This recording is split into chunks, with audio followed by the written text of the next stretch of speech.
walang nakakaalala na birthday ko.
Ako naman ang bibili.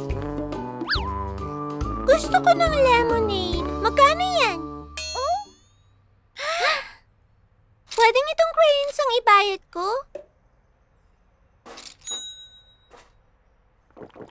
Ako naman ang bibili. Gusto ko ng 2 lemonade. Magkano? 10 lang yan. Sandali lang. 10 pera itong bear na to.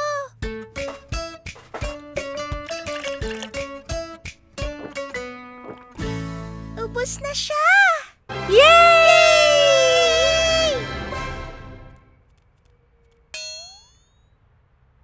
Naubos nga natin pero wala tayong pambili. Diba sabi ni Lola dapat maparaan tayo? May ideya ako!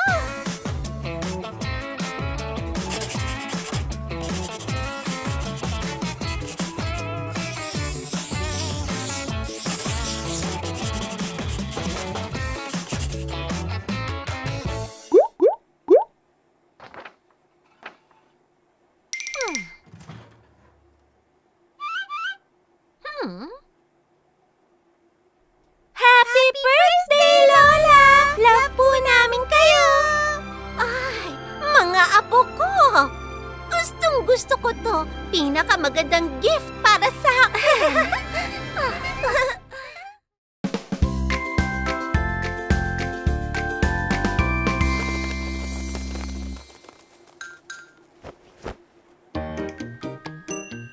Yippee! Ito na ang pinaka-best day sa lahat! Birthday ko ngayon!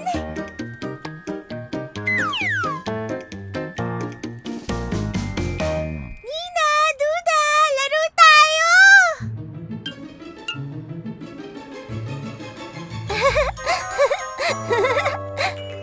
Nandyan ba kayo? Shh! Duda! Anong ginagawa nyo? Wala. Teka lang, punta kami dyan.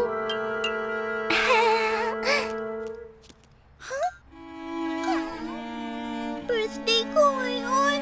Hindi nila ako sinama sa laro nila. Pero sigurado, natandaan ni Lola na birthday ko ngayon.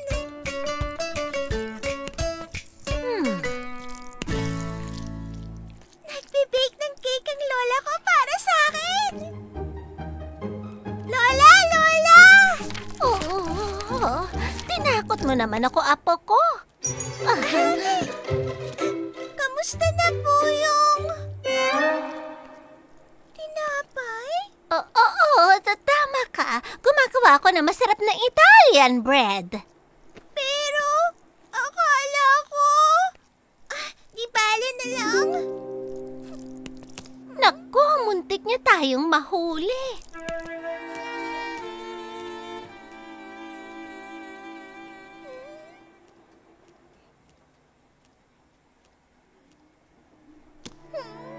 Nakalimutan ng lahat na birthday Pati si Lola.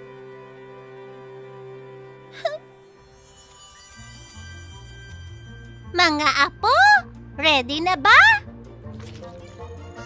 Ready na po. Si Sarah na lang kulang. Sarah! Sarah!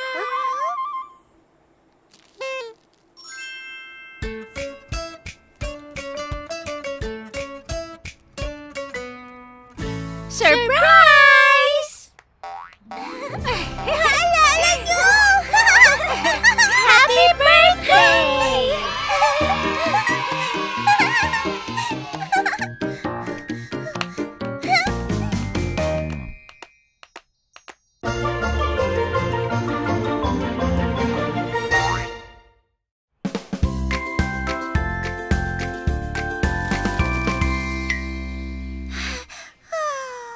Gusto ko maglaro sa labas.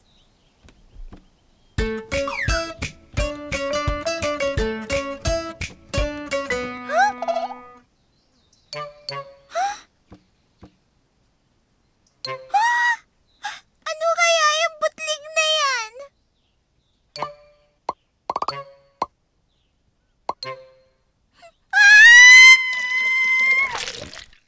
Ay, naku po, apo ko.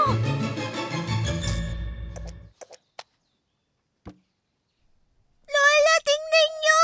Naging silly ako! Naku, apo ko! May bulutong ka! Ano po? Bulutong, apo. Pero aalagaan ka namin. Ang cute mo, Sarah. Putlik. Naku, kinakati na rin ako.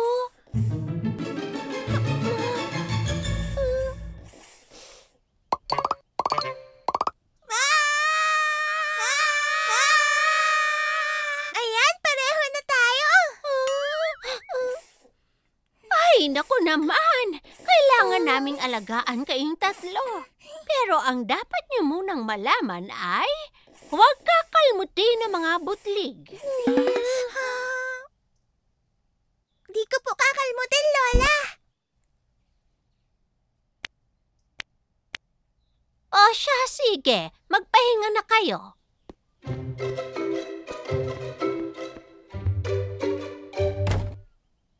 Pwede po ako maglaro ng bola habang nagpapahinga? Mabilis lang ako.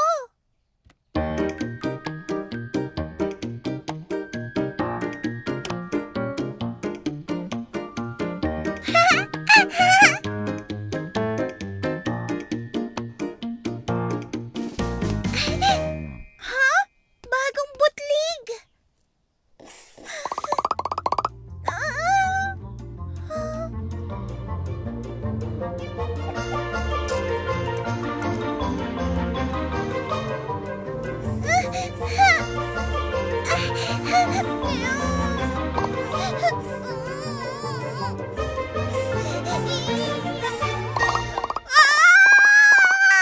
Merienda na!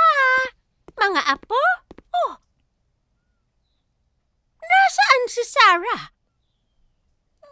Ay, Sarah. May lagnat ka. Gusto ko lang maglaro pero di ko kaya, Lola. Lalo akong nangati. Okay lang yan. Natuto ka naman at gagaling ka rin.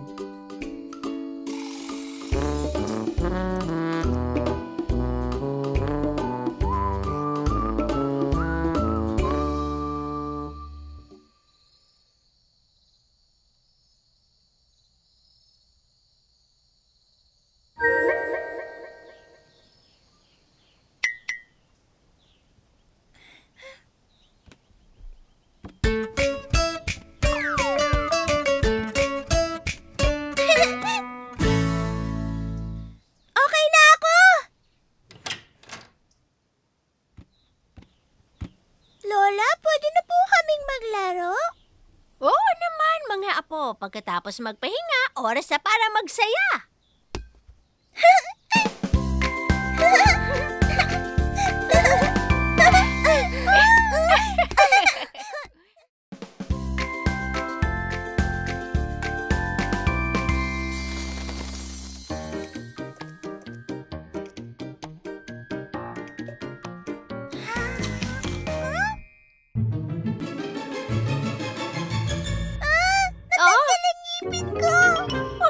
mag-alala, Sarah. Natanggal din ang mga ngipin ko. Ang good news, bibisitahin ka ng Tooth Fairy mamaya. Tooth Fairy, Lola? Oo, tama ka. Pag nalaalaglag ang ngipin ng isang bata, habang natutulog siya, binibisita siya ng Tooth Fairy at ipagpapalit niya yung tooth ng pera.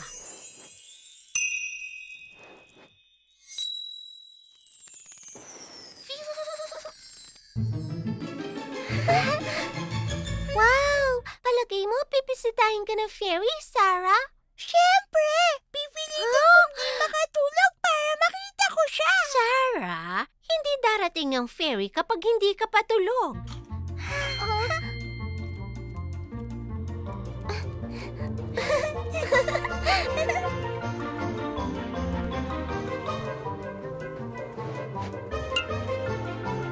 Tulog na kayo, mga apo! Mwah!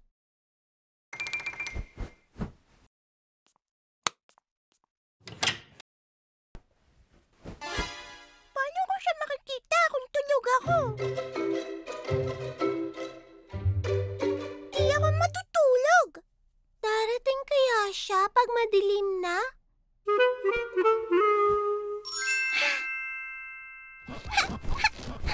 Walang tulugan! Uy, Sarah! Ingat ka!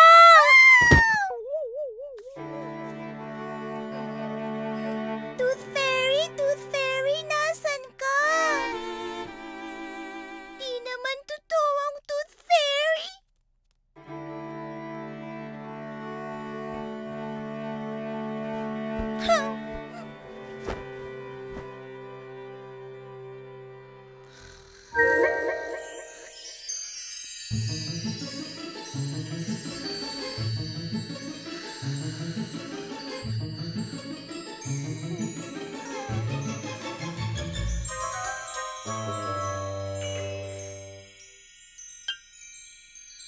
Dumating kaya siya?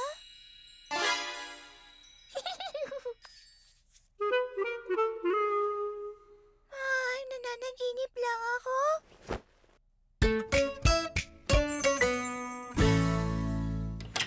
Good morning, mga apo ko!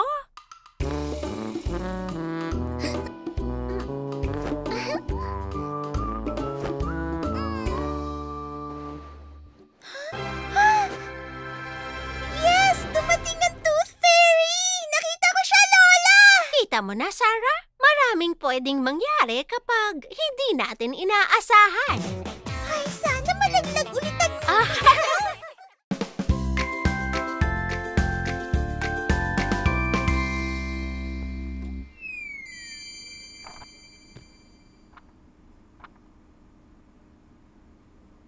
Ay, naku naman. Miss na miss ko na talaga ang lola ko. Ay, sana makabalik ako sa nakaraan para nasa Italy ako ngayon.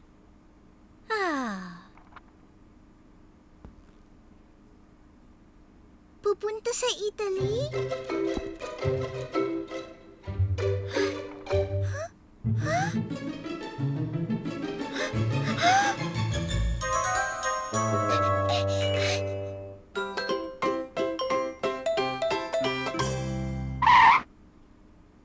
Babalik si Lola sa Italy! Babalik siya sa Italy!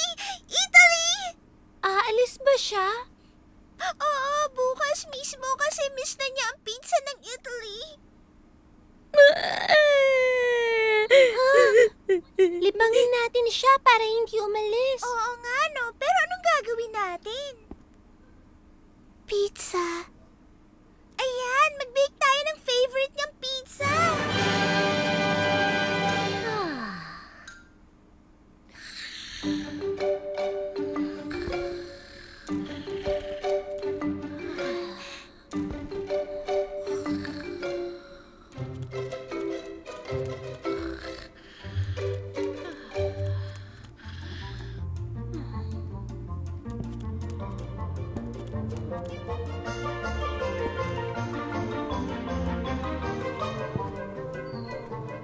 Sige, mag-bake na tayo ng pizza. Tingnan natin ang cookbook ni Lola.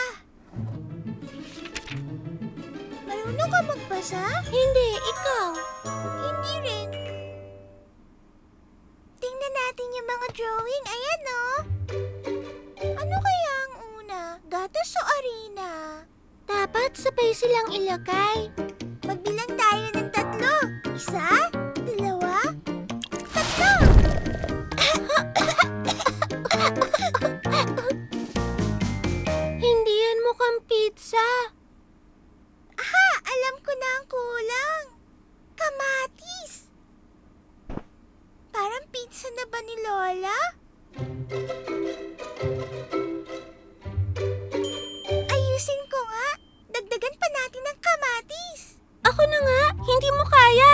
Amin na yung kamatis.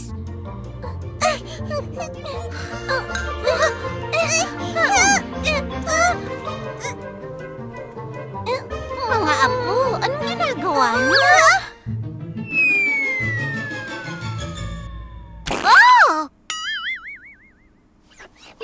Aalis na talaga si Lola pag ganyan. Ano bang pinagsasasabi mo dyan? Nalaman kong pupunta po kayo sa Italy. Italy? Oh, na-miss ko lang yung kabataan ko. Ang tagal-tagal na kasi noon, mga apo, hindi ako aalis. O sige, ayusin na natin yung pizza. Pero, kantahin muna natin ang pizza song.